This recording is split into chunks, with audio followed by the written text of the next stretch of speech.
നമ്മൾ ചെയ്യേണ്ടത് നമ്മുടെ മോട്ടിവേഷനിൽ നമ്മൾ ശ്രദ്ധ കേന്ദ്രീകരിക്കുന്നില്ല, പ്രചോദനങ്ങളിൽ നമ്മൾ ശ്രദ്ധ കേന്ദ്രീകരിക്കുക.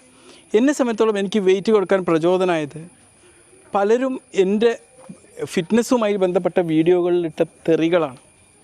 അതെനിക്ക് മോട്ടിവേഷൻ ആവുകയും അവസാനം ഞാനൊരു ഡിസിഷൻ എടുക്കുകയും ചെയ്തു.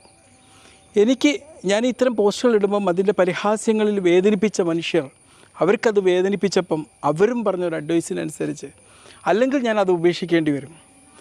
ഉപേക്ഷിക്കാൻ ഞാൻ തയ്യാറായില്ല എന്ന് മാത്രമല്ല, അതിൽ കൂടുതൽ പെർഫെക്റ്റായിട്ട് ഇമ്പ്രൂവ്മെൻറ്റ് വരുത്തിക്കൊണ്ട് അതിന് വേണ്ടിയിട്ട് പഠിച്ചിട്ട് മുന്നോട്ട് പോയേ പറ്റുള്ളൂ എന്നുള്ള തീരുമാനമാണ് എന്നെ അതിനു വേണ്ടി തേടിച്ചത്.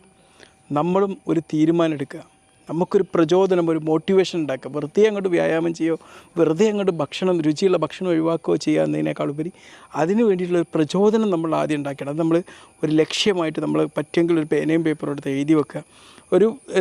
ഒരു സ്മാർട്ട് ഗോളായിട്ട് നമുക്ക് വേണമെങ്കിൽ അത് എഴുതി വെക്കാം.